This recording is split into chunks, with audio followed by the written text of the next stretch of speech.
Están viendo también por internet, bienvenidos esta mañana en el nombre del Señor. Este es el tiempo que Dios nos da para atravesar la palabra de Dios, para recibir de Él. ¿Cuántos están contentos por estar con vida hoy?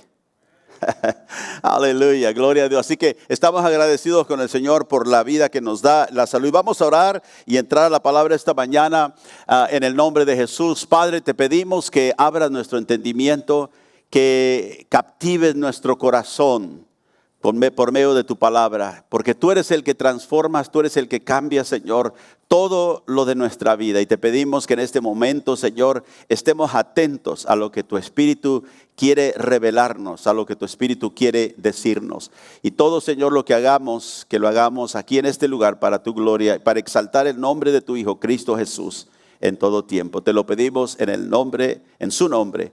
Amén. Y amén, gloria al Señor. Si trajo su Biblia esta mañana, quiero que abra conmigo a dos pasajes, a Romanos capítulo 10, vamos a iniciar aquí, y luego Primera de Timoteo capítulo 2. Hemos empezado una nueva serie la semana pasada llamando Vayan, y dijimos que Dios nos ha enviado por medio de Jesucristo a ir por el mundo, por todo el mundo. No importa dónde estemos, dijimos que ahí Dios quiere usarnos para alcanzar a aquellos que todavía no conocen al Señor. Puede decir amén. Así que hablamos la semana pasada acerca de identificar personas. Quizás usted tiene personas ya en su familia, en su trabajo, quizás sus vecinos, alguien que usted está interesado en de que ellos vengan a conocer a Cristo y que Él pueda hacer en sus vidas, ¿verdad?, lo que Él está haciendo en nosotros. Y le dimos, ¿verdad?, ese cargo de empezar a orar y pensar, Señor, ¿quiénes son esas personas? Y quizás sea personas que ya conoce, quizás sea personas de su familia, quizás sea personas que Dios va a traer, ¿verdad?, a su vida, intersectar su vida por medio de otras personas. Pero cualquiera sea, dijimos que tenemos que empezar en algún lugar, tomar pasos. Muchos de nosotros nunca nos desarrollamos en las tareas espirituales, ¿verdad?, porque no tenemos un plan. Y aquí queremos darle este plan. Ahí en su boletín, ¿verdad?, está la información de la serie que empezamos. Esta mañana vamos a hablar acerca de la segunda parte. Primero identificas, hoy vamos a hablar acerca de la intercesión o interceder, pero en una manera diferente quizás que usted está acostumbrado a oír. Dice, vamos a hablar de interceder, quiere decir que vamos a hablar de la oración. La oración es importante para que la gente venga a conocer a Cristo. Dios lo diseñó de esa manera y es la manera que es.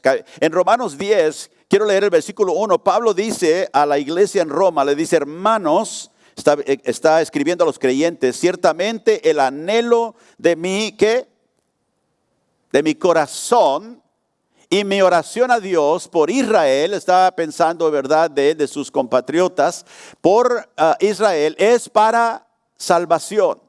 O sea, mi oración por Israel es para que ellos sean salvos. Todos digan salvos.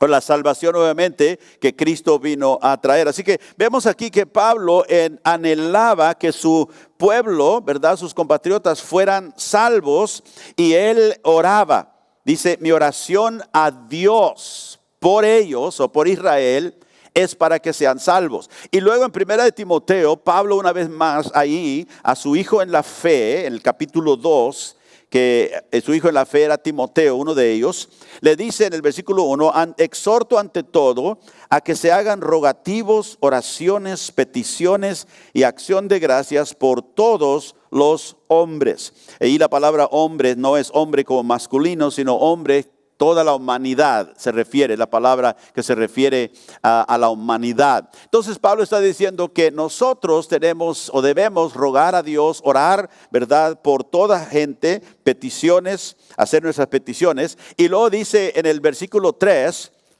nos dice, porque esto es ¿qué? Bueno y agradable. Esto le agrada a Dios. Es bueno hacer y le agrada a Dios, ¿verdad? Dice, es agradable delante de Dios, nuestro Salvador, el cual quiere que todos los hombres, otra vez la humanidad, sean salvos y vengan al conocimiento de la verdad. Porque hay un solo Dios.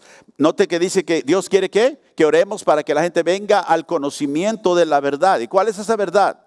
Dice que hay un solo Dios, un solo mediador entre Dios y los hombres, y ese es Jesucristo. Verso 6, el cual se dio a sí mismo en rescate por todos, de lo cual se dio testimonio a su debido tiempo. Entonces ahí tenemos el evangelio, ¿verdad? Que Dios puso un mediador entre Dios y los hombres, y ese hombre es Jesús, y dice que Él se dio para rescatar a los pecadores, ¿verdad? A los perdidos, para que en el debido tiempo se diera ese testimonio. Entonces debemos orar. La oración, la intercesión es sumamente importante, y si usted no está orando por la gente que usted quiere que venga a Cristo, necesitamos empezar, porque es ahí donde la Biblia nos lleva. La intercesión es importante para la salvación de toda persona.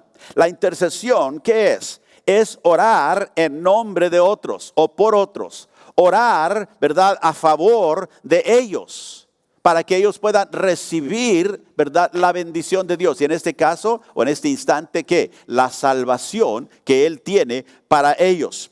Ahora, ¿por qué será importante? ¿Por qué será necesario que nosotros intercedamos por los perdidos? Nunca se ha puesto a pensar de eso. ¿Por qué es importante? De que nosotros, ¿verdad?, intercedamos, oremos por la gente que está lejos de Dios. Ahora quiero hacer una oración, una declaración, una oración esta mañana, decirle esto, y quiero que me escuche. La intercesión tiene mucho menos que ver con los perdidos que con Dios mismo. Y repetirla, la intercesión, o sea, la oración delante de Dios, tiene mucho menos que ver con los perdidos que con Dios mismo.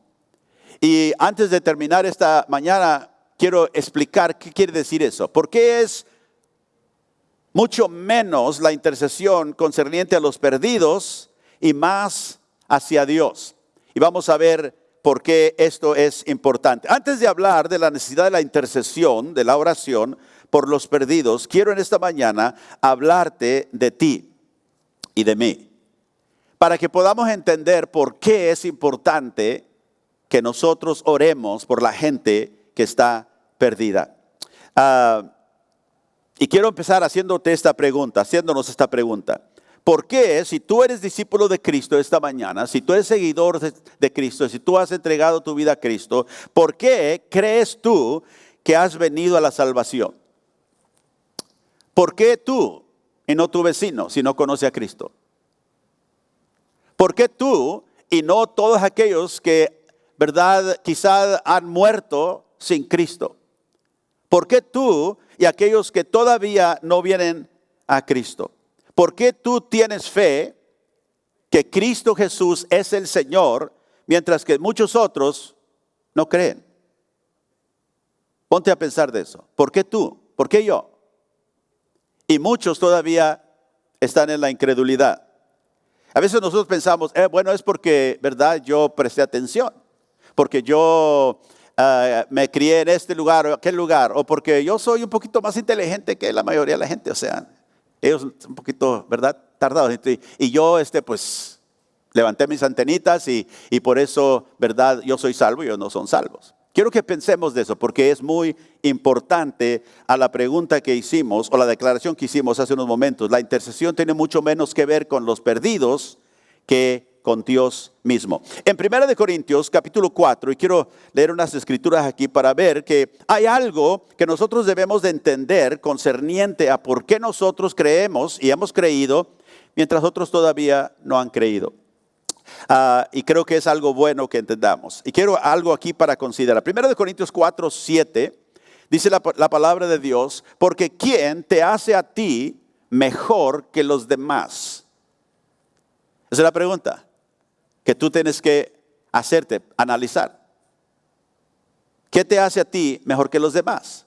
Ahora, yo mencioné hace un momentito, ¿verdad? Bueno, es que yo presté atención, es porque yo soy un poquito quizá más inteligente, que soy estudiado, tengo esto y lo otro.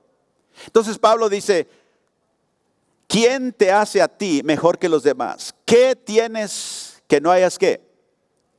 ¿Qué? Recibido.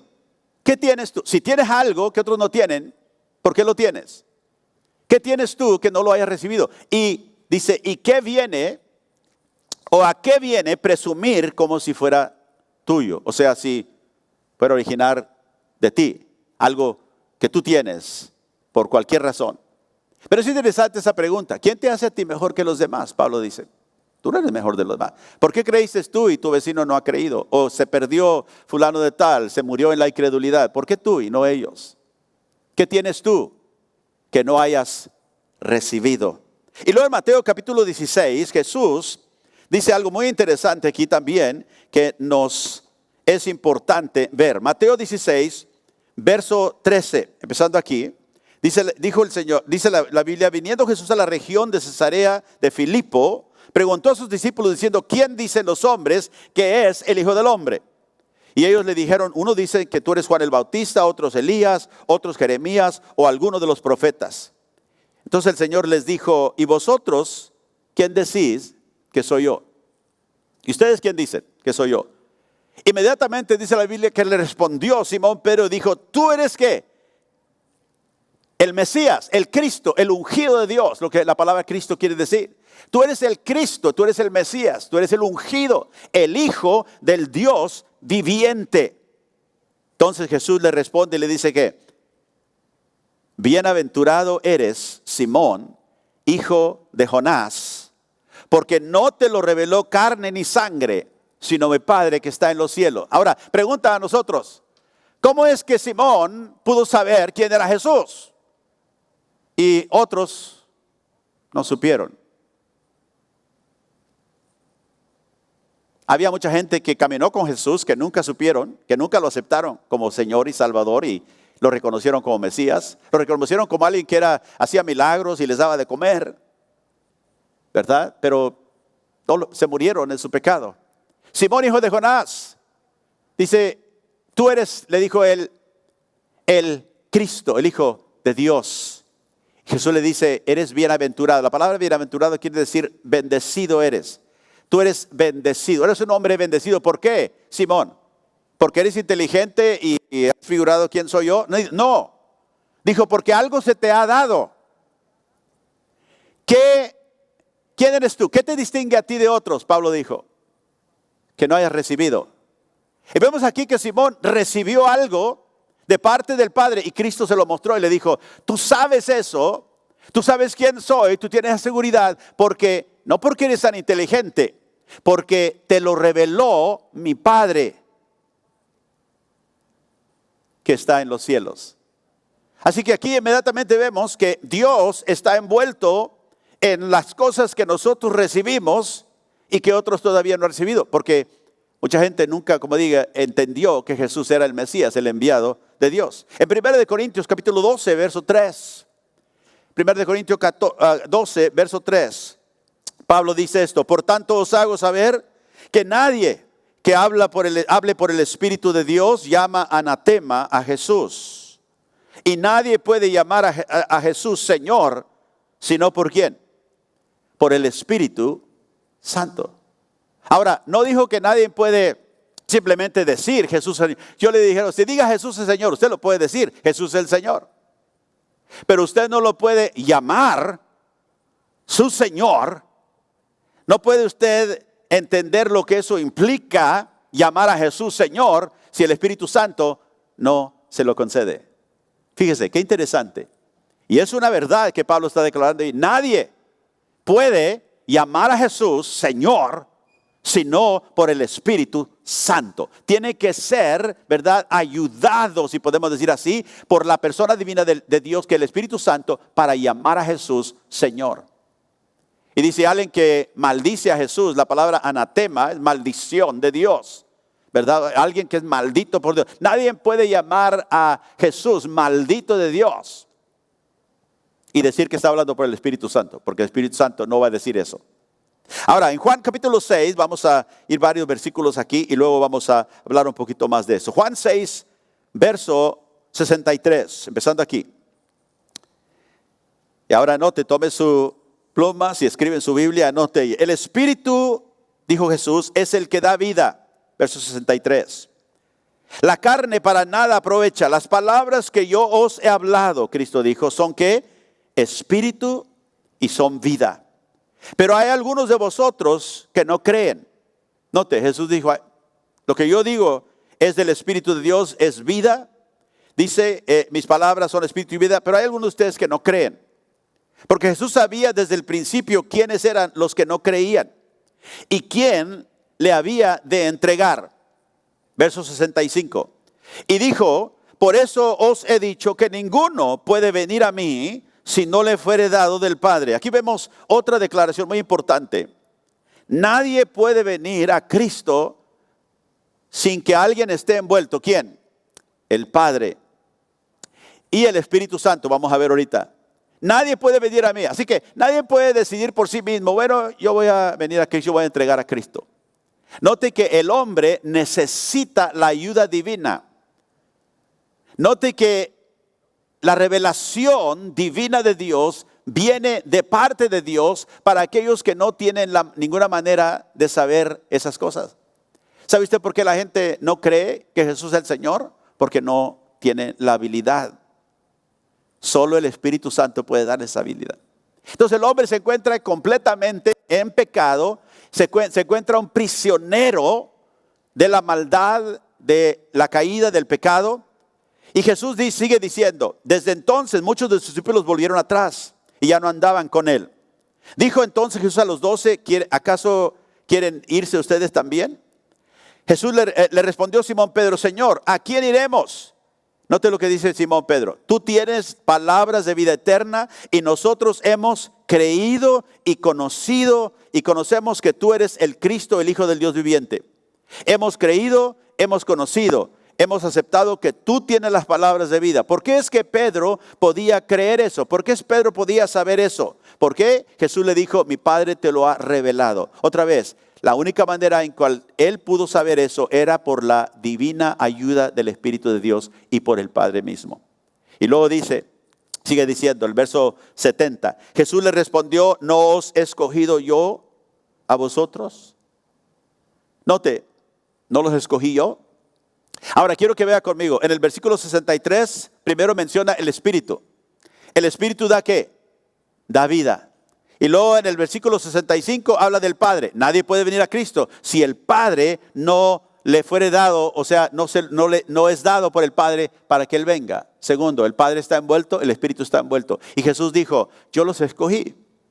Entonces vemos aquí la Trinidad de Dios envuelta en traer a una persona, a un pecador, a un reconocimiento de que está perdido. No puede por sí mismo hacerlo. Necesita el Espíritu de Dios, necesita el Padre que traiga a Jesús y necesita a Jesús que haya escogido. Ahora, Romanos capítulo 8. Eso está a través del todo.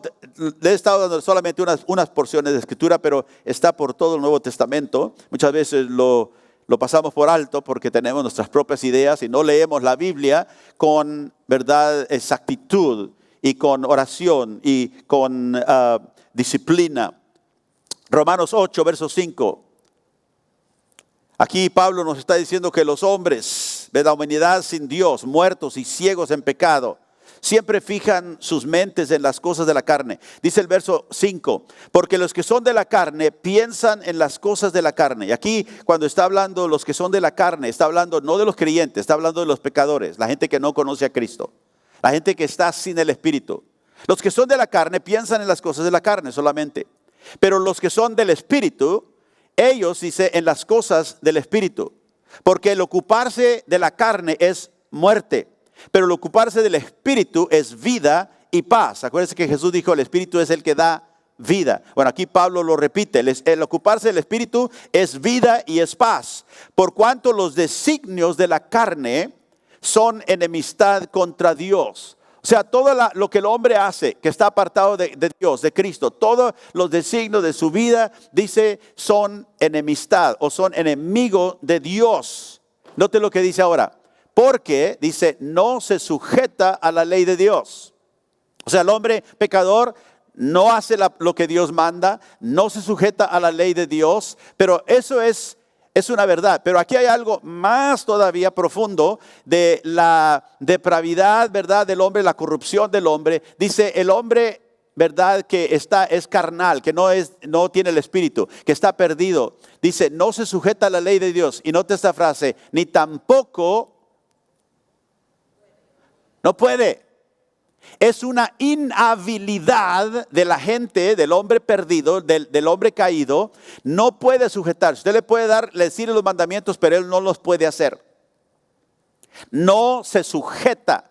No es que no solamente no quiere, aunque no quiere, pero no quiere porque no puede. Es una verdad tan importante porque nos hace ver que el hombre está verdaderamente caído y corrompido y es un prisionero completo del pecado y la caída del hombre. El hombre sin Dios no puede encontrar el camino a Dios. Así que hay dos dimensiones aquí mutuamente exclusivas. Los que son de la carne, los que son del espíritu. Y los perdidos, los que están en la carne, dice, no pueden agradar a Dios. En Efesios capítulo 4, otra vez Pablo nos da una letanía de enfermedades, si podemos decirles así, que los perdidos, aquellos que no son regenerados, que no han nacido de nuevo, no pueden evitar. Ellos no pueden evitar estas enfermedades, estas condiciones sin la intervención divina de Dios. Note el verso 17 de Efesios 4. Dice Pablo, esto pues digo y requiero en el Señor que ya no andéis como los otros, ¿quién?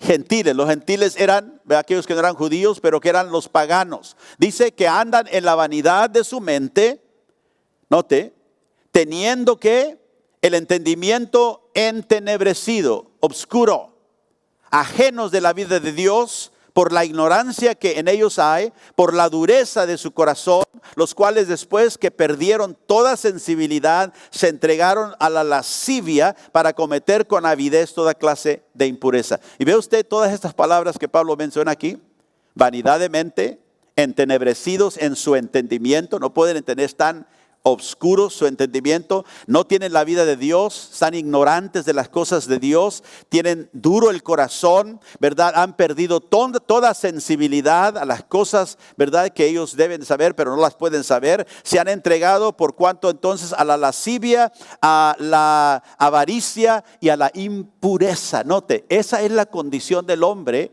carnal, el hombre sin Dios. Entonces, cuando vemos esa condición, nos hacemos la pregunta, ¿por qué es que el hombre no puede creer? ¿Por qué es que algunos creen y otros no creen? Ahora, si tú eres salvo, Dios, ¿cuántos le dan gracias a Dios que es salvo?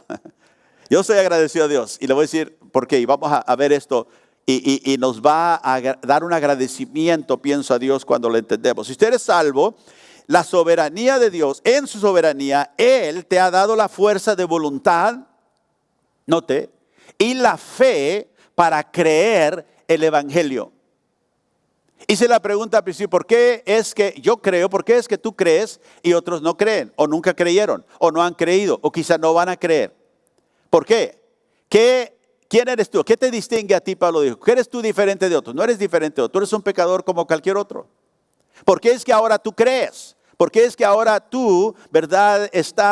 Has depositado tu fe en Cristo Jesús. Porque Dios en su soberanía te ha dado la fuerza de voluntad y te ha dado la fe para creer. Y yo le digo al Señor, gracias Señor, porque tuviste misericordia de mí. Si yo no creí porque soy más inteligente que otros, yo no creí porque solo me crié en un lugar cristiano, yo no creí por ninguna de esas cosas, porque lo que yo tengo lo he recibido y no tengo por qué jactarme en nada, solamente en Dios y decirle a Dios, te agradezco Señor. Y quizá en este momento a usted se le está despertando, ¿verdad?, el entendimiento y en su corazón surge, ¿verdad?, un sentir de agradecimiento y decir gracias Señor. Ahora, ¿por qué digo que en la soberanía de Dios Él te ha dado fuerza de voluntad y fe para creer? Mira Filipenses 2, verso 13, y vamos a rápido por esto. Dice Pablo aquí, Dios es el que obra en vosotros, o que produce, dice esta traducción, en vosotros, ¿el qué?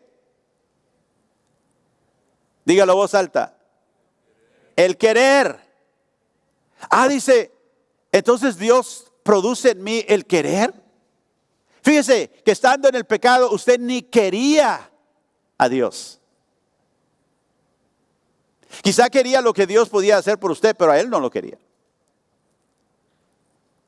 Dice Dios, obrando en vosotros. Él es el que en vosotros obra y produce el querer. ¿Y qué más produce? El hacer. No solamente me da la habilidad de voluntad para querer. Por eso cuando yo me he encontrado en tiempos cuando sé lo que Dios quiere de mí, pero como me resisto y sé que me estoy resistiendo, digo, Señor, me resisto, pero Señor, ayúdame. Ayúdame, dame el querer. Porque no se trata simplemente de hacer algo por fuera. Sino, Señor, vengo a la iglesia, pero tú sabes que no quiero, me trajeron. Pero Señor, dame el querer, cambia mi corazón, tú eres el único. Él obra el querer y el hacer también para hacer, para creer, para obrar. Y luego en Hebreos capítulo 12, verso 2, nos dice que Jesús es el autor y el consumador ¿de qué? De la fe. Si yo tengo fe, ¿quién es el que empezó esa fe en mí? ¿Quién es el autor de mi fe? Es Cristo. La fe no es algo que yo, ¿verdad? Traté de emocionar, de levantar en mí. No, la fe es algo que Dios me dio. Conforme dice Pablo a quien, como Dios le ha dado a cada uno, ¿verdad? La medida de fe. Jesús es el autor de mi fe. Él es el que principió mi fe y Él es el que va a consumar mi fe. Me va a llevar hasta el fin. Y luego en el libro de Santiago, el capítulo 1 y el verso 17 y 18, note lo que dice aquí. Toda buena dádiva y todo don perfecto viene ¿de dónde? ¿Desciende de dónde? De lo alto, o sea, viene de Dios, del Padre de las luces, en el cual no hay mudanza ni sombra de variación. Dice el versículo 18, Él de su voluntad. ¿Quién? No se le escape que Él de su voluntad, no la tuya ni la mía, la de Él. Dios decidió, por eso la Biblia dice que Dios llama y Dios escoge. Él de su voluntad nos hizo nacer por la palabra de verdad. Y ahí está hablando del nacimiento nuevo que Cristo dijo, si no tienes el nacimiento, no, si no naces de nuevo no puedes entrar al reino de los cielos. Y ese nacimiento en Juan capítulo 3, cuando habló con Nicodemo, esa palabra anocen, que quiere decir de arriba, es la palabra que Jesús usó cuando dijo, tienes que nacer de nuevo. Anocen quiere decir, tienes que nacer de arriba. Y aquí Santiago dice, el que no nace es porque no ha nacido ¿qué? De la palabra de verdad. Porque Dios de su voluntad, si tú eres creyente hoy, de Él por su voluntad te hizo nacer de nuevo. Y como ya le dije en otras ocasiones, hay personas, inclusive, ¿verdad? Ministros escribiendo libros de cómo nacer de nuevo. Si yo le digo a usted, ¿cómo nació usted? ¿Qué me diría? Pues según yo veo, otros nacer, veo que, ¿verdad? La mujer, la madre, ¿verdad? Se embarazó y de repente salió, ¿verdad? Del vientre de la mujer y nací. Pero yo no hice nada para nacer.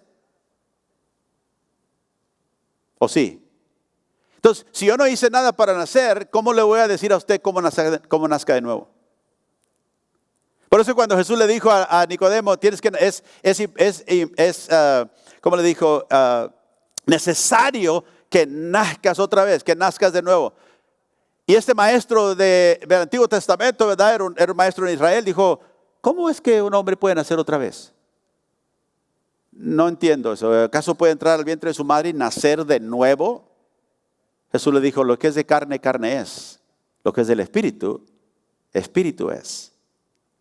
Lo que Jesús estaba diciendo es, así como tú no tienes nada que ver con tu nacimiento, tú no tienes nada que ver con tu nacimiento espiritual. Dios tiene que hacer eso. Dios es el que tiene que darte vida. Si no te da vida, tú nunca puedes oír ni ver las cosas espirituales. Entonces Dios es el que imparte, ¿cómo?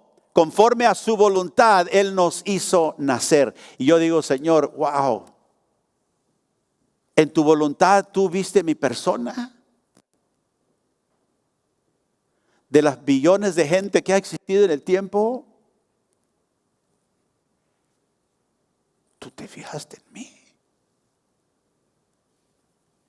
No fue porque yo era mejor que otros, porque era pecador como cualquier otro, pero por tu voluntad. ¿No dijo Jesús, no los escogí yo? Ustedes no me escogieron a mí, yo los escogí a vosotros. Cuando yo entendí eso, surgió de mi corazón una gratitud. Oh, Señor, ¿cómo es que no te puedo servir? Si tú te fijaste en mí, un pecador como cualquier otro, y me salvaste. Él nos hizo por su propia voluntad nacer de nuevo. Él escogió, dice otra traducción, darnos nacimiento. Esto lo hizo el Señor. Y como digo, ¿cuál debe de ser mi respuesta? ¿Cuál debe ser tu respuesta si estás en Cristo? Es agradecerle a Dios por su infinita misericordia y su infinita gracia que tuvo conmigo. Ahora llegamos a esta verdad. ¿Por qué necesitan los perdidos nuestra intercesión delante de Dios? ¿Por qué orar por aquellos que buscamos que sean salvos? Hermanos, porque ellos por sí mismos nunca podrán encontrar el camino hacia Dios. Su estado espiritual es de muerte, como era el tuyo y como era el mío. Y rápidamente quiero que vamos a 1 Corintios capítulo 1, porque en esta sección Pablo, ¿verdad?, nos explica por qué algunos creen y por qué algunos están perdidos en sus pecados todavía o aún se perderán. Y por qué algunos creen el evangelio y por qué otros perdidos rechazan el evangelio. Y no es porque nosotros somos un poquito más inteligentes. Y no es porque, ¿verdad?, tenemos la ventaja quizá de otros países del mundo donde no hay educación y nosotros tenemos educación. Somos un poquito más sabios. En el 1 Corintios capítulo 1. ¿Por qué, primeramente consideremos esto, por qué muchos no creen o aceptan el evangelio? Pablo dice en 1 Corintios 1, verso 18, que una de las razones es porque el mensaje del evangelio que nosotros predicamos no es razonable. Porque la palabra de la cruz, hablando del evangelio, verso 18, es locura a los que se pierden. ¿Qué es? Y quizá usted antes de que viniera Cristo, usted pensaba que esos fanáticos cristianos están locos. Yo nunca me encontraría, ¿verdad?, con esa gente. Están locos, están fanáticos. Pero mire, aquí está hoy. Y hasta levanta sus manos y le dice, Señor, te amo. El mensaje del evangelio para los que están perdidos es locura, es, ¿verdad?, algo no razonable. Un Dios crucificado en una cruz, porque ese era el mensaje que ellos llevaban. Cristo era Dios hecho carne, que murió sobre el madero, sobre la cruz. Y un Dios crucificado para los griegos, para los paganos, era un mensaje de locura. Son tontos si ustedes creen eso. Porque en la caída del hombre, escúcheme hermano, cuando el hombre desobedeció a Dios en el jardín del Edén, Dios arrojó a la raza humana a una condición, y ahí la leímos hace unos momentos en el libro de Corintios, ¿verdad? O en el libro de Efesios, ¿verdad? Dios arrojó a la humanidad a una condición en la cual el hombre, ¿verdad?, por su sabiduría humana, no puede llegar a conocer a Dios. No puede llegar ahí al conocimiento de Dios. Desde aquí, la condición perdida.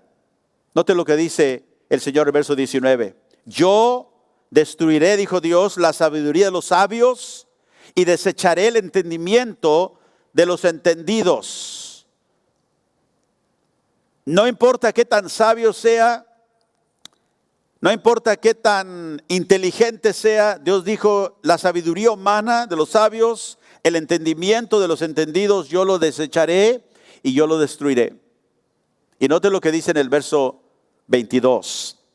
Porque los griegos piden señales, los judíos, piden señales, y los griegos buscan sabiduría. Para ellos era lo más grande, la sabiduría. Los griegos eran filósofos, los griegos eran, les encantaba el estudio, ¿verdad?, de la filosofía, la sabiduría humana. Verso 23 dice, pero nosotros predicamos a Cristo crucificado, un Dios que murió en una cruz. ¿Cómo es que tu Dios murió en una cruz? Maltratado, ¿verdad?, entregado a la muerte de un criminal. Ese era el pensamiento de la gente que no conocía, la gente pagana, cuando ellos predicaban el evangelio. ¿Verdad? Es locura. Para los judíos ciertamente tropezadero, y para los gentiles locura. Nadie, no importa qué tan sabio sea, inteligente sea en el mundo, puede venir a conocerme, dice Dios, por la sabiduría humana. La segunda razón es que el conocer a Dios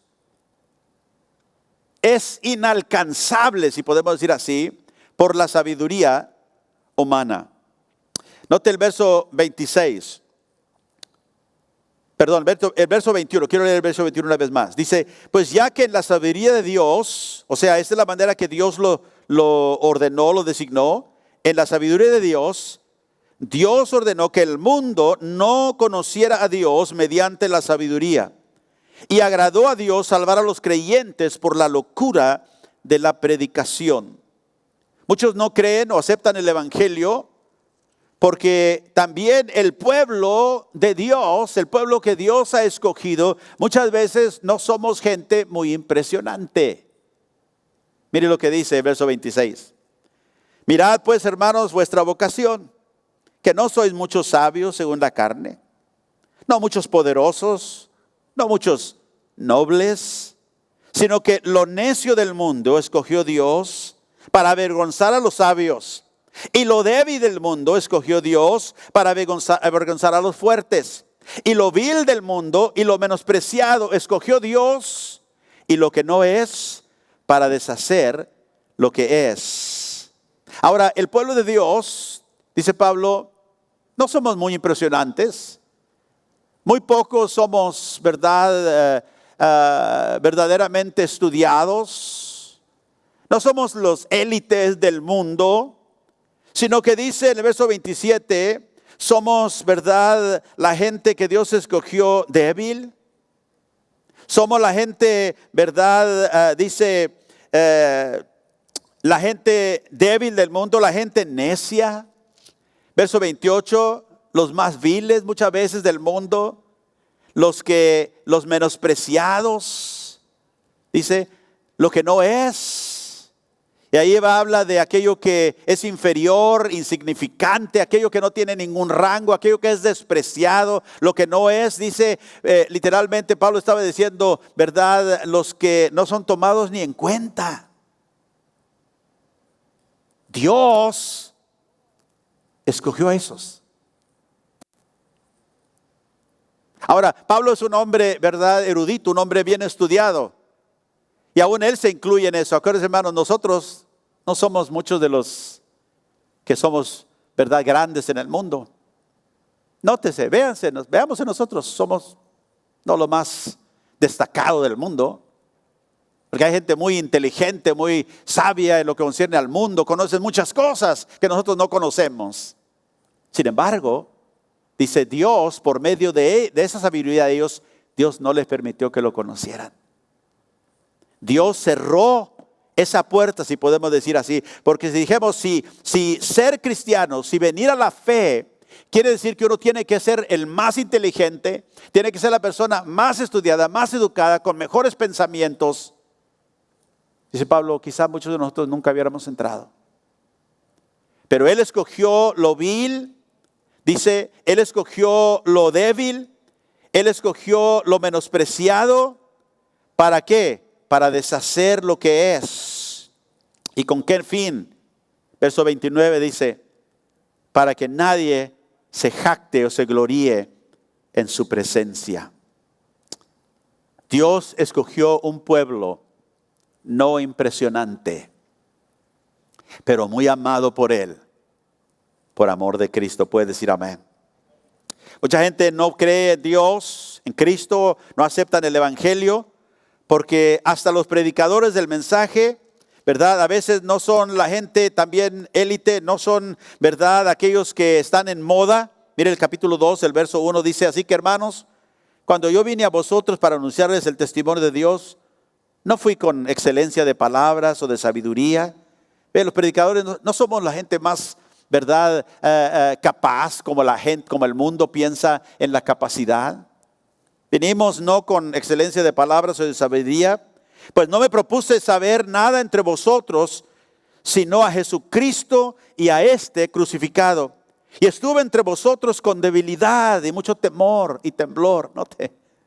Mire, ustedes me conocen, saben. Esta es la persona que soy yo. Dice, y ni mi palabra ni mi predicación fue con palabras persuasivas de humana sabiduría, sino con demostración del Espíritu y poder. Cuando vine con ustedes como un predicador, como Dios me envió, dice, no vine con palabras, verdad, eruditas, con palabras, verdad, persuasivas de sabiduría humana para tratar de persuadirlos a ustedes, sino que vine con ¿qué? Con el Espíritu Santo, con la demostración del Espíritu Santo y de poder. ¿Para qué? Verso 5. Para que vuestra fe no se funde en la sabiduría de los hombres, sino en ¿qué? En el poder de Dios. No en lo que los hombres saben, escuche, pero en lo que Dios solo puede hacer. Es lo que quiere decir el poder de Dios. Lo que Dios puede hacer. ¿Y cómo lo puede hacer? Note, no con sabiduría humana, sino con poder de Dios. ¿De qué está hablando ahí? Muchas veces la gente pide decir que, bueno, está hablando ahí de milagros, de prodigios. No, quizás podríamos referir, pero no se habla, en el contexto no está hablando de eso. Está hablando del poder de Dios. ¿Qué es eso? Vea el capítulo 1, regresa al capítulo 1, verso 24. Dice que nosotros, que somos llamados, dice judíos como griegos, Cristo es el ¿qué? ¿Qué es Cristo? El poder de Dios. ¿Y qué más? Y sabiduría de Dios. Si yo no vine con sabiduría humana, vine con sabiduría de Dios. No con mi propia habilidad, sino con ¿qué? Con el poder de Dios. ¿Cuál es el poder de Dios? Es Cristo. Es todo lo que se encuentra en Cristo, que es el mensaje del Evangelio. Que la gente que no cree y no ha creído, piensa, es locura. No es razonable eso. ¿Cómo que Dios murió en una cruz para salvarnos? ¿Qué tiene que ver eso? Y la gente se mofa, te hace burla o dice eso o lo otro. ¿Por qué? Porque no entiende, porque no tiene todavía la capacidad de entender. Y cuando usted encuentra una persona así, no se enoje con ellos. Tenga compasión por ellos. Y déjeme decirle a dónde lo va a llevar. Cuando usted le habla a alguien, esa persona, o quizás es un familiar, y se mofa de usted, ¿verdad? Se burla, se dice esto, no se sienta mal. Diga, Señor, está perdido, no sabe, no entiende, no tiene la capacidad de entender. Pero no lo diga como orgulloso, pero yo sí. No. Y aquí llegamos a este lugar de por qué se necesita la intercesión por los perdidos. Porque cuando vemos una persona así, sabemos porque no pueden ver. No escuchan y no entienden. Porque no tienen la capacidad. Quieren sabiduría, que son mejores, bien inteligentes en el mundo. Quizá tienen trabajo, ganan buen dinero, pero no tienen la habilidad de captar las cosas del Espíritu. Y cuando tú entiendes eso, escúchame, y tú tienes compasión de él y digas, ¿sabe que ese es mi tío o ese es mi hermano? Y en lugar de enojarte con él, dije al principio, la intercesión por los perdidos no tiene tanto que ver con ellos, sino con Dios. Porque Él es el que los puede cambiar. Y cuando yo intercedo, vengo delante de Dios. y le digo, Señor, mi primo no te conoce, mi hermano te conoce, se van a ir al infierno. Si tú no les abres los ojos, ellos no pueden ver. Jeremías lloraba delante de Dios por el pueblo de Israel. Se le llama el profeta llorón, porque cuando salía al pueblo les hablaba, ¿verdad?, con firmeza y les llamaba al arrepentimiento, pero en privado oraba a Dios, ábrele los ojos. Perdónalos, ten compasión de ellos, Señor, ten misericordia.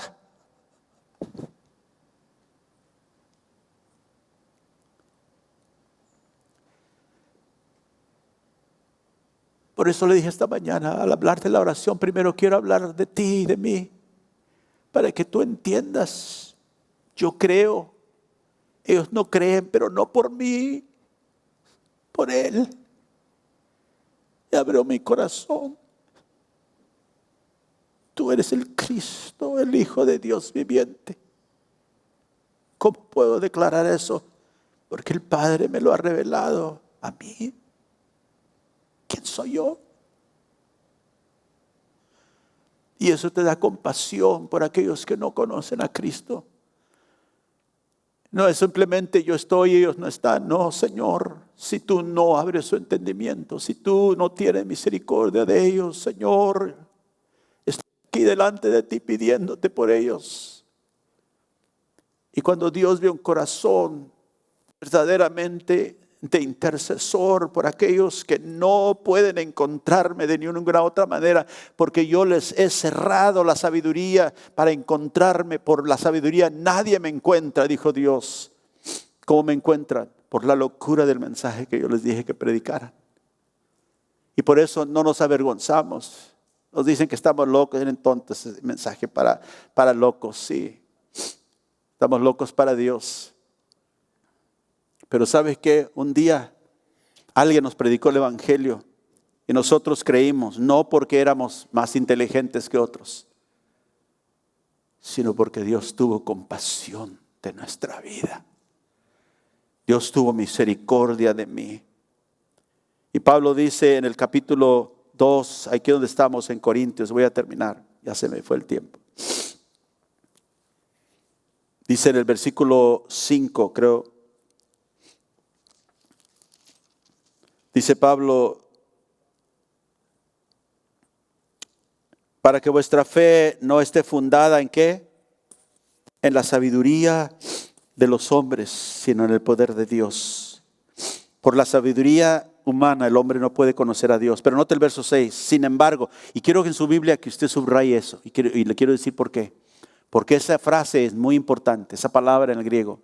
Sin embargo. O sea, por la sabiduría humana el hombre no puede conocer a Dios. La sabiduría humana, Dios dijo, yo la voy a desechar. Sin embargo, ¿qué? Nosotros hablamos ¿qué? ¿Qué hablamos? Sabiduría. Ahora, nosotros hablamos sabiduría. Dios no acepta sabiduría humana, pero dice ahora nosotros, sin embargo, acabo de decir que por la sabiduría nadie puede encontrar a Dios, va a deshacer la sabiduría humana, nadie puede encontrar a Dios por su propia sabiduría. Sin embargo, nosotros hablamos sabiduría entre los que han alcanzado madurez. Y ahí se refiere no solamente no se habla del cristiano solamente que ha madurado. Ahí hace la distinción entre otra vez del que tiene a Dios y el que no tiene a Dios. El que ha alcanzado madurez. La palabra madurez ahí quiere decir algo que está completo, algo que ya está perfeccionado. Entonces está hablando de los creyentes. Nosotros hablamos sabiduría porque ya hemos alcanzado la perfección. ¿En quién? En Cristo. Acuérdense, en Colosenses Pablo le dijo, vosotros estáis completos en Él. Estamos perfectos en Cristo Jesús, tenemos todo. Dice, y esta sabiduría que nosotros hablamos no es de este siglo, no es una sabiduría humana, ni los príncipes de este siglo que perecen. ¿Por qué? Dice el verso 7. Hablamos nosotros sabiduría de Dios en misterio, la sabiduría oculta, la cual Dios predestinó antes de los siglos. ¿Quién es esa sabiduría? Ya se lo dije, el capítulo 1, verso 24. Cristo, el poder de Dios. Cristo, la sabiduría de Dios. Nosotros proclamamos el poder de Dios, Cristo, la sabiduría de Dios, Cristo. Y esa sabiduría es una sabiduría en misterio, una sabiduría oculta. Y Dios la ocultó, pero Dios la predestinó antes de los siglos, escúcheme, para nuestra gloria. Para nosotros, a los que Él nos ha traído a fe. ¿Por qué debemos orar por aquellos que están perdidos? Porque si Dios no hace la obra en ellos, no pueden ser salvos. El hombre no se salva por sí mismo. El hombre no se salva porque sabe, porque conoce, ni porque entiende filosofías e ideas humanas.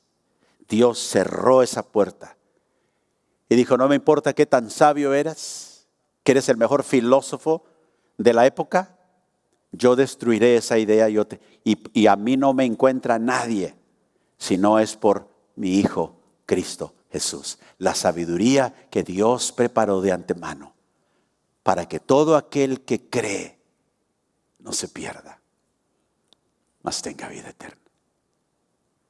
¿No le da gracias al Señor esta mañana? Ahí donde usted está, yo quiero orar por ti si estás viendo también en línea y aquí en la congregación. Que levantes tus manos ahí donde estás. Si tú conoces a Cristo y ahí le digas: Señor, qué grande obra has hecho tú en mí. Y sigues haciendo, perfeccionando mi vida para entender las cosas del Espíritu. Para entender quién eres tú y quién eres tú para mí, para mi vida, para mi familia, para mis hijos. Perdónanos, Señor, si hemos creído que ha sido por nosotros. Eres tú, sabiduría de Dios, poder de Dios para salvar al que cree. Y ahora, Padre, si hay alguien aquí esta mañana o alguien que está viendo en esta mañana, si el evangelio, Señor, que he predicado, el Cristo que he declarado, ha abierto su corazón, que en este momento pueda responder.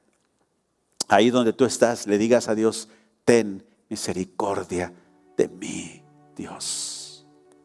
Perdóname. Perdona mi pecado que me ha encerrado, Señor, en un mundo corrupto, en un mundo de ignorancia del Espíritu y las cosas tuyas. Sálvame, Jesús. Sálvame, Jesús. Ven a mi vida y tócame, Señor.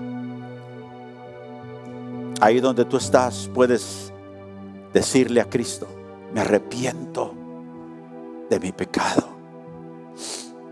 Gracias, Cristo, por venir a este mundo, ir a la cruz por mi pecado, para que yo pudiera estar en una buena relación con el Padre. Gracias por hacerme entender que eres tú, es tu obra. Solo tú puedes hacerlo. Y ahora, Señor, gracias por traerme a tu familia. Y nosotros que estamos en tu familia en esta mañana, Señor, al guiarnos tú, al ver por aquellas personas que te necesitan, que tú identifiques, Señor, nuestro corazón, aquellos por quien específicamente, enfocadamente debemos empezar a orar delante de ti, para que tú tengas misericordia de ellos. Tú buscas aquel que se pare en la brecha. Tú buscas aquel que tenga compasión como tú has tenido, y que te diga: sálvalos, Señor. Perdónalos como me has perdonado. No permitas, Señor, que se pierdan. Tú eres el único que puedes hacer la obra. Ten misericordia. En el nombre de Jesús. Y que al salir nosotros a compartir con ellos nuestro testimonio, tu palabra, el evangelio, que ellos puedan oír. Qué hermoso fue ese día cuando nosotros oímos tu voz. No la voz del predicador, pero la voz detrás de él. La voz del buen pastor. Abre mis ojos, Cristo.